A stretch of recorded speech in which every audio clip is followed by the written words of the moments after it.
मेरे बच्चों, आप कैसे हो। आज हम class 11 chapter number 2 biological classification का टॉपिक नंबर 3 पढ़ने जा रहे हैं। इससे पहले आज के बाद की जो वीडियो होगी उसमें हम टॉपिक के लास्ट में उससे रिलेटेड निट में पूछे जाने वाले क्वेश्चन को भी ऐड करेंगे।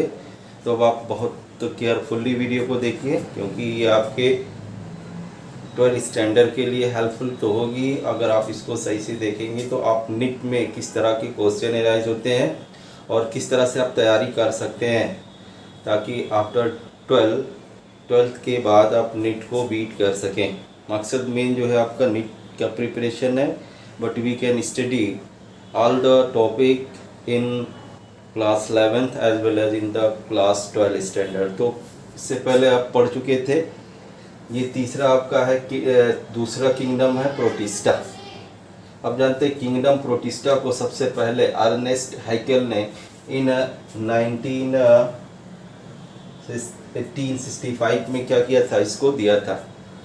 उसके बाद में जब 5 किंगडम क्लासिफिकेशन आया, तो 5 किंगडम क्लासिफिकेशन जो बेस था, that was based on the basis of the structure of the cell। Cell का जो स्ट्रक्चर था, type of the cell, either the living thing are made up of eukaryotic cell or the prokaryotic cell। इसके base पर classification किया गया था।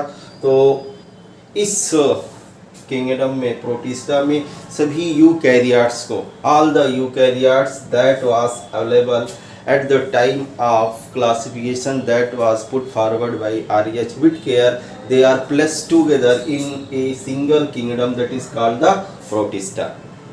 इस protista की जो बाउंड्री थी वो क्लियर नहीं थी, क्योंकि बहुत से ऐसे लिविंग थिंग थे जो प्लांट लाइक थे, एनिमल लाइक थे, फंगस लाइक थे। इन सब को एक साथ किंगडम प्रोटिस्टा में रखा गया है। और इसका जो सबसे यूनिक कैरेक्टरिस्टिक्स होता है कि किंगडम प्रोटिस्टा के जो मेंबर्स होते हैं, they are made up of eukaryotic cell. ये यूकैरियोट्स होते हैं। और आप यूकैरियोट्स के बारे में जानते हैं कि यूकैरियोट का जो सबसे पहला कैरेक्टर होता है, it is the complex cell as compare to the prokaryote. Prokaryote से अगर हम कंपेरिजन करते हैं तो ये कॉम्प्लेक्स सेल होती है। इसमें वेल डिफाइंड न्यूक्लियस जो होता है वो पाया जाता है। Beside this different membrane bounded organelles जो होते हैं, जैसे आपका माइटोकॉन्ड्रिया हो गया, एंडोप्लाज्मिक रेटिकुलम हो गया, गोल्जी बॉडी हो गया, लाइसोसोम हो गया, and ribosome, and mainly it is the ATS ribosome. ये सभी जो यूजुअल सेल ऑर्गेनेल्स होते हैं वो आपके किसमें, यूकैरियोटिक सेल में पाए जाते हैं। यानी जो प्रोटिस्ट होते हैं उनमें ये सभी जो सेल ऑर्गेनेल्स होते हैं वो आपके पाए जाते हैं। इसके बाद जो आपके यूकैरियोटिक सेल होती है, अब इसमें जो भी प्रोटिस्ट होते हैं जिनको इसमें रखा गया है, उनमें लोकोमोशन जो होता है, locomotion are carried out by the finger like projection. इसको सीडोपोडिया कहते हैं। या तो हेयर लाइक स्ट्रक्चर होता है जिसे सीलिया कहते हैं, या तो विप लाइक स्ट्रक्चर होता है, हार्सू विप लाइक स्ट्रक्चर होता है जिसे फ्लैजिला कहते हैं। तो इनमें लोकोमोटरी ऑर्गन्स जो होते हैं वो आपके क्या होते हैं, पाए जाते हैं। उसके बाद जो प्रोटिस्ट होते हैं, इनमें a wide range of nutrition पाया जाता है। न्यूट्रिशन की जितनी भी पॉसिबल फिनोमिना होती हैं, टाइप होते हैं, ऑलमोस्ट सब इसमें पाए जाते हैं। जब से पहला हो गया आपका, इसमें ऑटोट्रॉफिक न्यूट्रिशन पाया जाता है। हेट्रोट्रॉफिक में आपका होलोजोइक न्यूट्रिशन पाया जाता है। उसके बाद सैप्रोफाइटिक न्यूट्रिशन होता है। उसके बाद पैरासाइटिक न्यूट्रिशन होता है। और पैरासाइट के अलावा इसमें एक अनदर होता है जिसको कहते हैं मेक्सोट्रॉपिक न्यूट्रिशन। तो जितने भी तरह का न्यूट्रिशन पॉसिबल है, almost all type of the nutrition are found in the member of protista. एक चीज़ मैंने बता दिया था कि जो प्रोटिस्टा हैं इनमें जितने भी लिविंग थिंग रखे गए हैं वो एकदम क्लियर व्यू में नहीं, उनकी बाउंड्री बहुत क्लियर नहीं है, या आप कह सकते हैं एकदम selected organism are not place in the protista. इस तरह से इनमें डिफरेंट ग्रुप के ऑर्गेनिज्म को एक साथ रखा गया है। इसमें जो हम सबसे पहले पढ़ेंगे उसको क्राइसोफाइट्स हो जाएंगे, उसके बाद दूसरा हो जाएगा डाइनोफ्लैजिलेट हो जाएंगे, उसके बाद तीसरा जो होगा वो यूग्लिनोइड्स को रखा गया है, चौथा आपका जो हो जाएगा वो आपका हो गया स्लिम मोल्ड्स, और पांचवा जो इसमें रखा गया है वो आपकी कौन है, प्रोटोजोअन्स। अब इसमें अगर हम देखते हैं, पहले ब्रीफ में समझ लेते हैं फिर आगे बढ़ेंगे। सबसे पहला आता है आपका क्राइसोफाइट्स। क्राइसोफाइट्स क्या होते हैं? These are the simple unicellular eukaryotes. They are found in fresh water as well as marine water as a free floating organism। ये वाटर करंट के साथ फ्लोट करते हुए माइक्रो ऑर्गेनिज्म होते हैं जो मेनली कहाँ पर पाए जाते हैं, फ्रेश वाटर में और मैरीन वाटर में। इस तरह से एक चीज़ ये हो गया। दूसरा क्या होता है, इनका जो यूनिक कैरेक्टरिस्टिक्स होते हैं, they are autotrophs, means they can make their own food. Ultimately ये अपने फूड को सिंथेसाइज करते हैं, तो इसके लिए टर्म यूज़ होता है फाइटोप्लैंक्टन। ये फाइटोप्लैंक्टन होंगे, दो तरह के होते हैं, इधर द जूप्लैंक्टन होते हैं या तो फिर क्या होते हैं, फाइटोप्लैंक्टन होते हैं। दो टर्म यूज़ होता है बायोलॉजी में, one is the जूप्लैंक्टन, another is the phytoplankton. तो आगे आपका क्लियर हो जाएगा जैसे जैसे टॉपिक होगा। यहाँ पे याद रखिएगा ये फाइटोप्लैंक्टन होते हैं, प्लांट लाइक बॉडी होती है जो एक जगह से दूसरी जगह फ्लोट करती है। क्यों? रीज़न बता दिया मैंने, इसमें क्लोरोफिल पाया जाता है। ये जो क्लोरोफिल होता है एकदम identical to the plant chlorophyll होता है, और इसकी हेल्प से ये फूड को सिंथेसाइज करते हैं।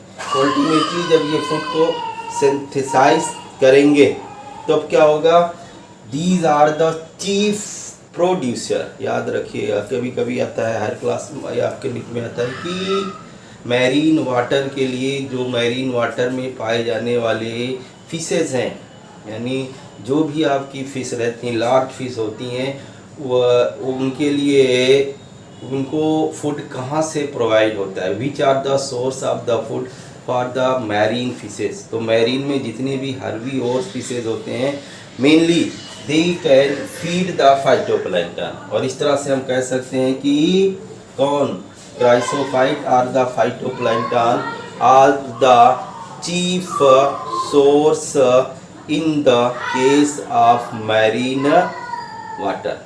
मैरीन वाटर में क्या होते हैं, चीफ सोर्स होते हैं। अब इसमें दो चीज़ों को रखा गया है, दो ग्रुप्स है। पहला जो है उसको डाई एटम्स कहते हैं, दूसरा जो इंडिविजुअल्स है उसको गोल्डन एल्गी कहते हैं। अब ये जो डाई एटम्स होते हैं ये क्या हो गए, the member of this group is called diatoms. Diatoms जो होते हैं it is the phytoplankton that are found free swimming found in the sea water. अब इनका भी जो ऑर्गेनाइजेशन होता है बहुत स्पेसिफिक होता है। मेनली जब डाई एटम का हम स्ट्रक्चर पढ़ते हैं तो they are made up of और आउटर मोस्ट कवरिंग इसमें जो होती है वो किसकी होती है, सेल वॉल की होती है। और ये जो सेल वॉल होती है that is a look like a shop box. ये सॉप बॉक्स जैसी होती है। जब आप जानते हैं सॉप बॉक्स होता है ये बहुत क्लियर फिगर तो नहीं बनाया है। इसमें एक ऊपर का ये ढक्कन हो गया और ये आपका क्या हो गया, नीचे का ढक्कन, एक दूसरे में फिट होता है। सेम इसी तरह से क्या होता है, ये दो बॉक्स से मिलकर का बना हुआ स्ट्रक्चर होता है, look like a soft box, और ये एक दूसरे से क्या होते हैं, फिट होते हैं। पहला हो गया, यानी इनका जो ऑर्गेनाइजेशन होता है इस तरह का होता है। दूसरा जो होता है, इनकी बॉडी के ऊपर, इनके सेल वॉल के ऊपर चारों तरफ क्या होता है, the deposition of silica found. इस पे सिलिका क्या होता है, डिपॉजिट होता है और इमिसिबल होता है, इसको हम अलग नहीं कर सकते। उसके बाद ये जो सिलिका होता है या जो डाइटम्स होते हैं, ये जा कर के अर्थ क्रस्ट तो क्या नहीं कह सकते, बल्कि सी बॉटम पे जाकर के क्या होते हैं, इकट्ठा हो जाते हैं, एक्युमुलेट हो जाते हैं, एक पील लाइक स्ट्रक्चर बनाते हैं, जिसे डाई एटॉमिक अर्थ भी कहते हैं। अब ये सिलिका जो होता है ये इसी से जुड़ा हुआ रहता है। इस तरह से सिलिका का ये सोर्स भी हम कह सकते हैं होता है। अब इसका जो इस्तेमाल होता है, पहला जो मेन होता है, these are the chief producer in the case of sea water. Sea water में या सी इन्वायरमेंट में कह सकते हैं कि या सी इकोसिस्टम में ये क्या होते हैं, चीफ प्रोड्यूसर होते हैं। उसके अलावा इसका और भी यूज़ होता है। दूसरा जो होता है, कफ सिरप में इसका इस्तेमाल किया जाता है, इसकी हेल्प से क्या किया जाता है, उसको फिल्टर किया जाता है। उसके बाद जनरली जो होते हैं ये इंसुलेटर होते हैं, तो जो डिफरेंट आइटम्स होते हैं उनमें इसको एज ए इंसुलेटर इस्तेमाल किया जाता है। उसके बाद दूसरा ग्रुप आता है, दैट इज द गोल्डन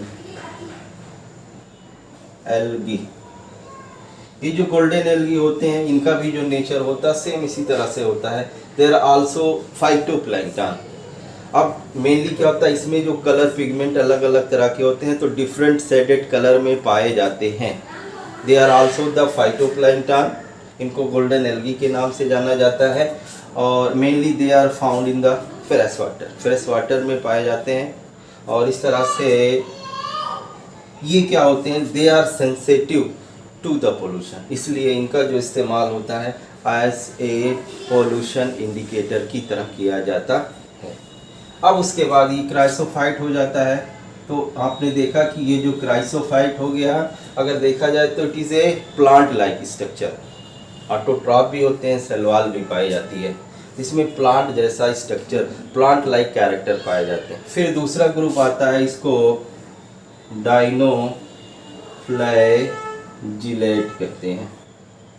ये भी आपके क्या होते हैं, दूसरा भी जो था ये सिंपल यूकैरियोटिक ऑर्गेनिज्म होते हैं। ये भी आपके क्या होते हैं, वाटर बॉडी में ही पाए जाते हैं, फ्रेश वाटर और मैरीन वाटर हो गया। इनमें आपका जो होता है इम्पोर्टेंस क्या होता है, एक इम्पॉर्टेंट कैरेक्टर होता है, that is differ from the diatom.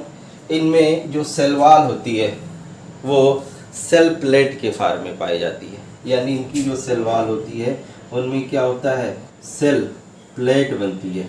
और इस तरह से ये जो दो सेल वॉल के बीच या दो प्लेट के बीच जो गड्ढा होता है, फैरो होता है, इसी में क्या होते हैं, इनके फ्लैजला जो होते हैं वो ओरिजिनेट होते हैं, निकले हुए रहते हैं। एक फ्लैजला की पोजीशन होती है, आपका हो गया इस तरह से। एक फ्लैजला जो होता है अगर ट्रांसफर पोजीशन में होता है, तो दूसरा फ्लैजला जो होता है वो क्या होता है, लॉन्गिट्यूडिनल पोजीशन में होता है।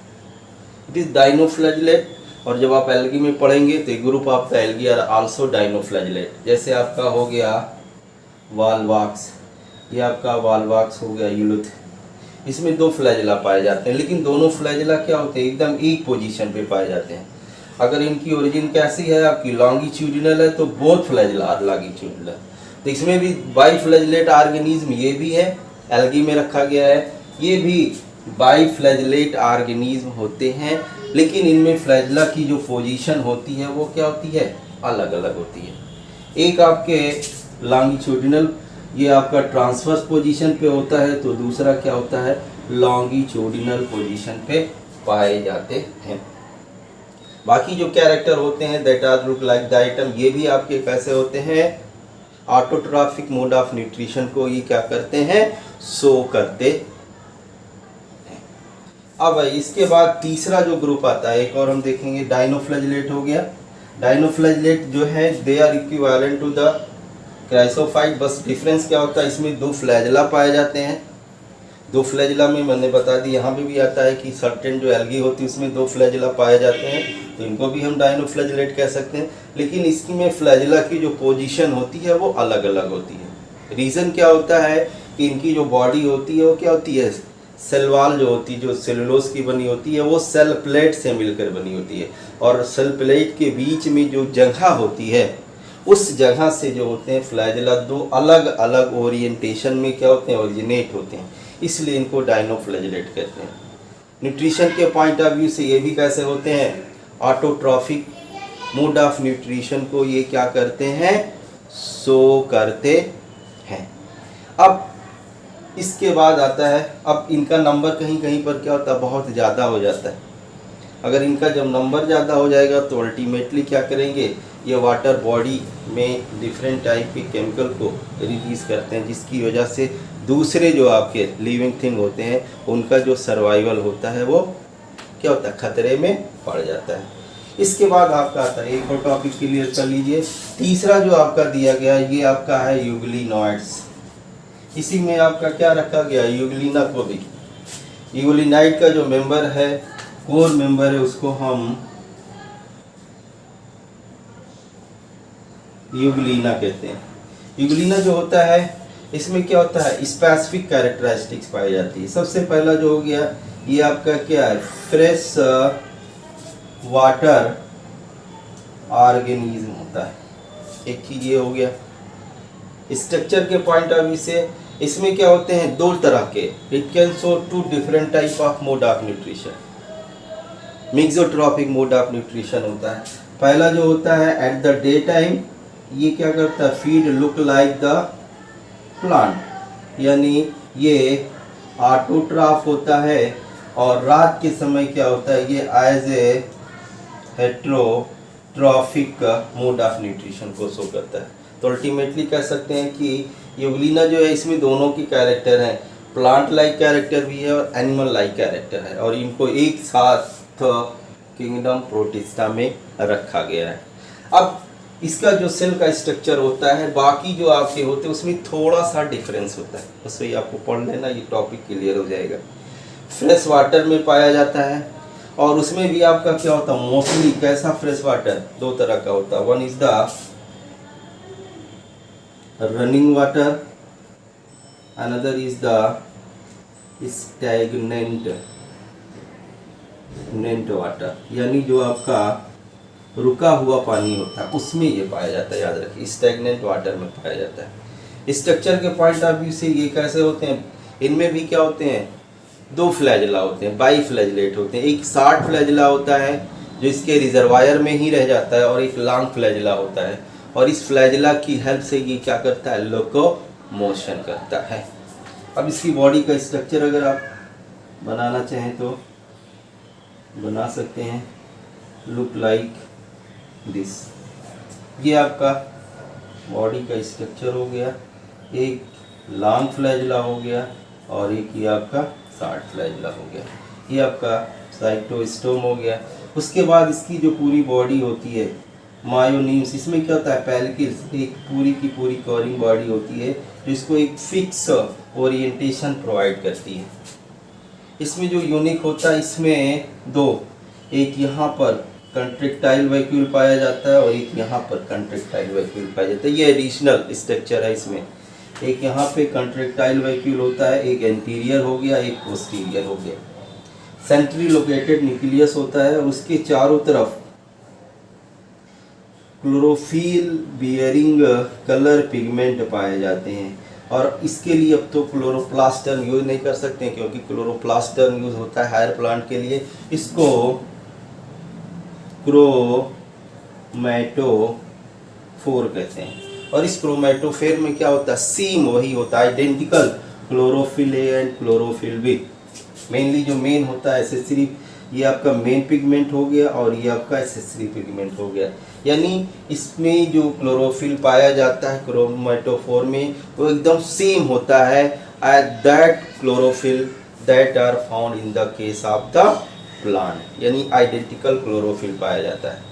अब इसमें इसकी हेल्प से, क्रोमेटोफोर की हेल्प से, ये at the day time look like a autotroph nutrition करता है। उस तरह से इसमें फूड जो स्टोर होता है इन जनरल, एनिमल में अगर होता है तो ग्लाइकोजन या फैट में होता है। पैरामाइटोन बॉडी के फॉर्म में इसमें क्या होता है, फूड जो होता है as a reserve food material के फॉर्म में स्टोर हो जाता है। ये आपका हो गया। अब इसका क्या फंक्शन होता है ये देख लीजिए। ये जो कंट्रेक्टाइल वैक्यूल्स होते हैं, फ्रेश वाटर ऑर्गेनिज्म है, जब फ्रेश वाटर है तो अल्टीमेटली क्या होगा, यहाँ से पानी, ये रिजर्वायर होता है, माउथ वाली जो कैविटी, माउथ तो नहीं कह सकते, ये आपका रिजर्वायर होता है। उसके बाद यहाँ पे क्या होता है, सेल माउथ या साइटोस्टोम कहलाता है, साइटोफेरेंस कहलाता है। इस तरह से वाटर इसमें अंदर की तरफ जाता है। तो इस ऐसी कंडीशन में माउथ से इस रिजर्वायर से वाटर जाता है। उसके अलावा पैलिकल्स पाई जाती है और प्लाज्मा में कोई सेल मेम्ब्रेन नहीं होती है। तो अल्टीमेटली क्या होगा, वाटर इधर से भी जाएगा और इस तरह से इसकी बॉडी में क्या होगा, वाटर का जो अमाउंट होगा वो ज़्यादा हो जाएगा। तब कह सकते हैं ऑस्मोसिस के थ्रू भी क्या होता है, water, the movement of water from higher concentration to lower concentration across the plasma membrane is called the osmosis. तो ऑस्मोसिस जैसी प्रोसेस इसमें होती है। अब इसको बैलेंस करने के लिए स्पेसिफिक सेल ऑर्गेनेल्स पाए जाते हैं, जिसे एक यहाँ पे होगा, इसको कंट्रेक्टाइल वैक्यूल कहते हैं। ये आपका एंटीरियर हो गया और ये आपका पोस्टीरियर कंट्रेक्टाइल वैक्यूल पाया जाता है। तो ये जो कंट्रेक्टाइल वैक्यूल्स होते हैं, ये बॉडी में जो एक्सेस वाटर होता है उसको एकम्युलेट करते हैं। एकम्युलेट करने के बाद फुल्ली यहाँ पे वाटर लोडेड हो जाता है। जब वाटर लोडेड हो जाता है तो ये डिफ्यूज़ हो जाते हैं और वाटर जो होता है बॉडी से बाहर निकल जाता है। तो एक एडिशनल स्ट्रक्चर इसमें दो पाए जाते हैं as compare to rest of the eukaryotes. एक इसमें क्रोमेटोफोर पाया जाता है और दूसरा क्या होता है, ये आपका जनरली ये जो स्ट्रक्चर होता है ये एनिमल में पाया जाता है। तो ये एनिमल का कैरेक्टर हो गया। ये जो होता है प्लांट में पाया जाता है। उसके अलावा ये फीडिंग के पॉइंट ऑफ व्यू से दो तरह की फीडिंग करता है। एनिमल लाइक अगर होगा तो सैप्रोजोइक, सैप्रोफाइटिक हो सकता है, और प्लांट लाइक अगर होगा या होलोजोइक टर्म भी अगर चाहे तो कर सकते हैं यूज़, और अगर प्लांट लाइक होगा तो क्या हो जाएगा, ऑटोट्रॉफ। तो इसमें न्यूट्रिशन जो होता है वो आपका क्या होता है, मेसोट्रॉफिक होता है। अब नेक्स्ट वीडियो में आपका दो टॉपिक बच रहा है, इसको पूरा कर देंगे। उसके बाद फिर इस टॉपिक से रिलेटेड, उसी वीडियो में इस टॉपिक से रिलेटेड जो भी आपके नीट में इम्पॉर्टेंट क्वेश्चन प्रीवियस ईयर में आए हैं या आ सकते हैं, उनको भी हम क्या करेंगे, डिस्कस करेंगे, ताकि हमारा टॉपिक भी क्लियर होता जाए और नीट की जो प्रिपरेशन है वो आगे बढ़ती चली जाए। तो दो टॉपिक रेस्ट रह जाता है हम लोग का। स्लिम मोल्ड, ये एनिमल और फंगस दोनों की कैरेक्टर शो करते हैं, और उसके बाद जितने भी एनिमल लाइक ऑर्गेनिज्म थे जो एनिमल जैसे बिहेवियर को शो करते थे, उनको एक साथ प्रोटोजोन्स में रखा गया है। तो फाइनली इसमें अलग अलग कैरेक्टरिस्टिक्स वाले लिविंग थिंग को एक साथ रख दिया है। इसीलिए एक टर्म आता है कि प्रोटिस्टा की जो बाउंड्री है वो क्लियर